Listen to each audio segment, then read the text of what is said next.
do you want to be when you grow up? The age-old question that we get ever since we show a sign of interest in anything as a child. For me, I wanted to be a wildlife photographer, following Sir David Attenborough into the Serengeti stalking wild animals. Except I knew nothing about wildlife photography or nature documentaries. I just watched a bunch of documentary films and I got inspired, and that's what I wanted to do. But I grew up with a tiger dad who also happens to be an economist. And so my dreams and imaginations are often reeled in with a dose of reality. Oh, my dear, whatever it is that you do when you grow up, you need to be able to make a living from it. Hardly profound, Dad.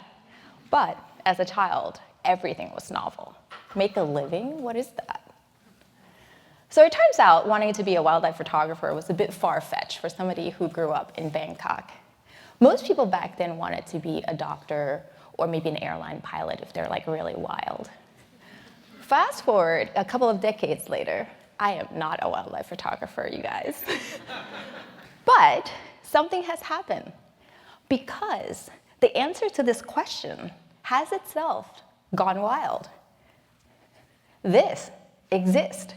Like, not I want to build useful robots, or I want to build scary robots that's gonna take us all into an episode of Black Mirror, but like, I want to build shitty robots. And somebody out there is making a living doing this very thing. But wait, there's more. This exists. This like legitimately exists. There's a group of kids that are in their pajamas playing video games, and that is what they do for a living. Now, if you ask somebody 20 years ago that the creative future could look like this, they would probably do a major eye roll. And yet, here we are today. This is Simone Gertz. She builds shitty robots for a living, and I'm going to show her a little bit of I'm going to show you a little bit of her clip.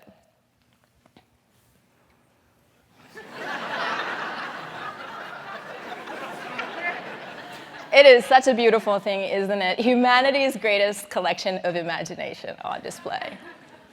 I have to ask, are we finally at a point where the creative profession finally sees a great burst of expansion? Can we really make a living out of filming our imaginative pursuits and putting them online? Today I'm going to talk about what currently works and what doesn't, from an economic standpoint, obviously. So let's start with this. What does it mean to be able to make a living doing anything? Well, put simply, if I made a thing and you want that thing at a price that's higher than my cost, then we have a transaction, and I can grow from there. But if your willingness to pay is less than the price of the thing that I made, then we don't have a transaction. Then I could grow in a corner and cry, try to change my things so that the cost basis is lower, or change my product altogether so that it commands a higher price. Either one of those could work. Now, in terms of things, this also actually works with skill. You've got skill, somebody wants your skill, we're good. Or maybe they don't want something that I've already made, but commission me to do something that they want, and I can do that. And so long as I'm willing to do that, then we still have a transaction. So essentially what makes trade economy work is that there is willing to create on one side, which is the supply side, and the willingness to pay on the other side, which is the demand side. And the relationship between the creators and the consumer is what's driving the supply and demand equilibrium. Now, with almost 8 billion humans worldwide, the exchange looks a little bit more like this. Luckily, technology has made this big, messy middle a lot more bearable. If you're a designer, you can put your portfolio on Behance, and people from around the world can get to it and see your skill. If you are a photographer, you can put your photographs on 500 pixel, and they'll help you license your photos out. If you have a beautiful little hut in Bali, Airbnb connects you to all the people around the world who might want to stay there. If you knit dog sweaters, Etsy has you and the dogs covered. The list goes on and on. Marketplace platforms charges a nominal fee in order to facilitate a supply and demand transaction at scale. Now, what makes this work is transparency and direct transaction. People who want my stuff pays for my stuff. It works so well that the marketplace platform economy is now $10 trillion. And it has enabled all kinds of people around the world to be able to follow their creative pursuits and be able to make a living doing those very things. But what if I love making online content? What if I love filming myself doing stupid shit? Can I actually make a living doing this? Well, let's see. The online content space is equally large and equally lively. On any given day, an average person actually spends up to 40 minutes on their phone watching YouTube per day. That's a lot. And there are 50 million creators just on YouTube alone. And 1 billion hours of videos gets watched across the world in a single day. And that's just YouTube, not like the entire content industry. So it's pretty big. So what does trade economy look like in the content space? Well, we know the cost of creating a video, but it turns out on the demand side, us consumers, well, we don't want to pay for content. We love them, but we don't want to pay for them. We don't want to think about the things that we read, we watch, and we listen to, how much it costs, the time and material. Except there's price to creating the content, hosting them, putting them out online. So who's facilitating the supply and demand equilibrium in this space? Now, the reason why we consumers are not willing to pay for content is because we're used to the days of television and radio. Somebody else is paying for it. We assume that some big studio is funding the production, and then it snowballs into distribution and licensing, and then it snowballs into advertising, and voila, it shows up on our screen, and we're sitting on a couch, conveniently, comfortably watching, listening, reading. Except today, content creation has been democratized. Anybody can put anything online. And technology has facilitated the distribution of it. And so the funding model on the content creation side has changed. But we are still couch potatoes. We're still not willing to pay for them. So now advertising begins to play a larger intermediary role in the supply and demand chain. So the trade economy now looks something like this. We know this. We watch those 30 seconds pre-roll ad. Are we doing it for the altruism nature of it all? I mean, are we just really kind of like in love with the brands that parade themselves before us? Or are we really in it to help YouTube make more money from advertisers? No, neither one of those. We continue to give our attention to these ads instead of opening our wallets because we are willing to pay for convenience. And in some ways, we believe it to be a form of payment upstream to those who make the content for us. There's 3 problems. The first is that only a tiny sliver of the price of our attention as consumers actually goes to benefit the content creators.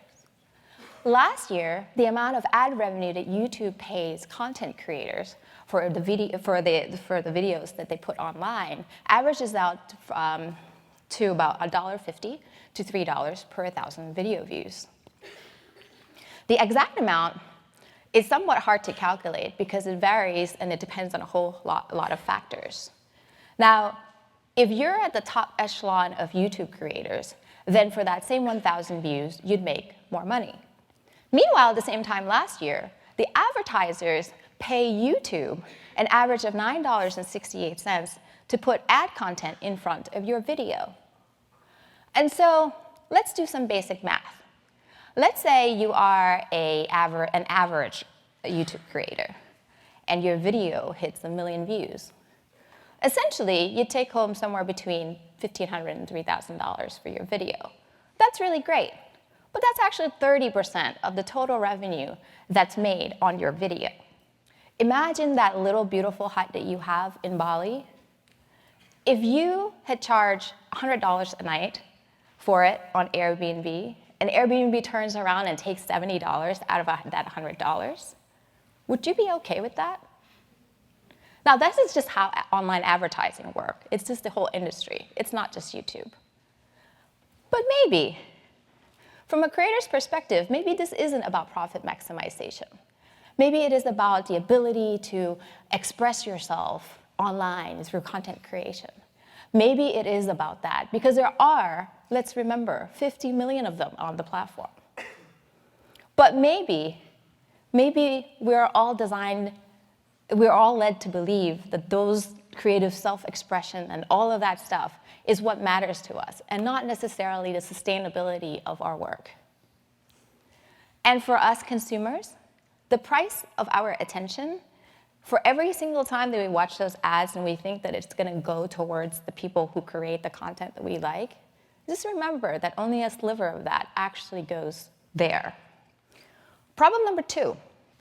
Every single company exists to maximize profits. We know this. And in the content space, maximization of profits means everybody wants you to engage with more content. The longer you engage with content, the more ads you see, the more money the company makes. This is fine. Except we have one key important flaw as human beings. And that is, we are equally interested in the ingenious and humorous content that we absolutely love, as much as the disturbing, polarizing content that we don't love. Machine learning is a mirror of our own humanity. It learns quite quickly that we can't not watch that which disturbs us. And so it does what it's designed to do in the recommendation engine, give us more of it. When we engage with disturbing content, we incentivize the people who create disturbing content. Problem number 3. There is a big price tag to our attention. We're not really sure what that is quite yet. Whether or not it's our attention, our time, or our data. Whenever we see, I don't know, a commercial for a bar soap or maybe a propaganda fly through time and time and time again, well, the repetition of the things that we see over and over again acts as a slow and steady behavior modification tool. It works this way since the dawn of marketing. It continues to work, except everyone now has more data. And no one to date is effective at moderating advertisers. So you might be thinking, oh my God, I'm picking on YouTube. Actually, no, I'm picking on the entire industry. If you substitute YouTube with any big social content platform, the narrative is not that different. And we're not here by accident. We are here by design. Now, from the creator side, if you create content and you want that to be something that you do for fun, that's fine and dandy, it's beautiful, and I absolutely think that's amazing. But if you want to do what you love to do to be something that sustains your living, if you want to make a living doing that thing that you love, the 2 things that you need to care about as a creator is subscribers and views. Now, growing subscribers and reviews require that you make content not just once, but continuously. This grows your cost continuously. And you have to chase fame. Fame is ephemeral. Fame favors the few. In fact, only 3% of YouTube creators makes up 90% of the view on any given day. Is it worth it? How much effort is it going to take you to get to 1,000 subscribers, 10,000 subscribers, 1 million views? We did the math earlier. Now, maybe you put up one video and then it just like randomly hit 1 million views overnight, and that's really awesome. But can you keep that up? Now, whether or not it's ad revenue or brand deals, if you're big enough to land one of those, the return on investment for your work is not very transparent. It's very hard to really think about, well, is it worthwhile? But most importantly, your transaction as a creator is not with the people who love your work. It is with the advertisers who is financing you so they can get to your fans. Gerard Lanier said this in his recent TED Talk. We cannot have a society in which if 2 people wish to communicate, the only way that can happen is if it's financed by a third person who wishes to manipulate them. The trade economy in the content space, it's functional, but it is not designed for the humans that make it beautiful, not the creators, not the consumers. So what now? Like, what should we do? What could a better future look like? Well, the one thing I know to be certain is that the advertising industry is not going away. And advertising in general is not a bad thing. I actually think there's a lot of really beautiful creative things that comes out of advertising. But maybe there should be alternatives. Well, we know that this works. We know creators are willing to create. Could consumers start to be willing to pay for the things that they like? There are currently 3 models that's working right now. The first is a membership model. Patreon, Memberful, these are platforms that allows creators to build direct relationships with their fans. They could potentially put their content up behind a subscription wall, or they could continue to put their content freely out into the wild and create exclusive perks that is only available to their biggest fans. Either way, this is the model where the person who likes your thing is actually paying you for the things that you make. The second model is a revenue share model. Medium pays its content creator from a portion of their subscription, from the subscription money that they get from their reader memberships. So if you write on Medium, you could make about $450 for about 5,000 reads of a single article. And if you write more, you make more. If you write better quality article, people clap more for it, then you make more. So that model is really great because it encourages quality over quantity. YouTube Premium is also starting to play in this space as well. The third model is your traditional good old digital subscription model. You pay for HBO, you get HBO. Now, what is common across all of these 3 models, what is important for it to all work, is consumers' willingness to pay. I'm going to read, I added this last minute, I'm going to read you a little letter. It came from Brandon Stanton, who runs Humans of New York, and it's called Feeling Grateful. Hi, I'm currently in Rwanda. My intention was to interview random people, as always, but while on the ground, I had an idea for a series. I decided to focus on the stories of people who rescued others during genocide. I'm calling it The Rescuers. These stories are important. It's important to never forget the depth that humanity can sink to, but also that even in the darkest moments, you will find a shining example of good. The reason why I'm feeling grateful is that this series is exactly the type of work that Patreon enables. Your support allows me to ignore what's lucrative and focus on what's important. So thank you. I'll be posting the series next month. Know that you played a large part in its creation. The Rescue is available right now on Humans of New York website freely, so you can check that out if you're interested. Back to the beginning. Now, 10 years from now, I would love nothing more than this very talk to be completely obsolete. I would love that for when somebody said that when I grow up, I want to build shitty robots, for that to just land normally, like as if somebody also said I want to be a doctor. I would love for all of us who draw, who write poems, who make music, who paint happy little trees, to be able to do so and to make a living doing those things, being supported by the people who like what we do. I actually think we're almost there. It works in the world of the creative trade, and it almost works for content. Almost. I think we can get there. So this is called the 99-1 rule of engagement. If I am convincing today, 90% of you will do the bare minimum, 9% of you will go just a little bit further, and 1% of you, just maybe, will go to the far reaches of land and try to change the paradigm. Now, for the 90%, the next time you watch videos, read the news, or whatever, listen to your podcast, take a moment and pause and observe the price of your attention, of your time. Consider where it's going. For the 9% of you, if you have a favorite creator, whatever medium it is that's in, see if you can support them directly. even if you can get the content for free. Because it is only through us funding content creation can we make the trade economy for content transparent and direct. And now for the 1% of you, perhaps maybe those of you in the position to invoke change, or one who want the grand challenge. Well, the grand challenge is this. How might we convert all the couch potatoes out there into paying consumers?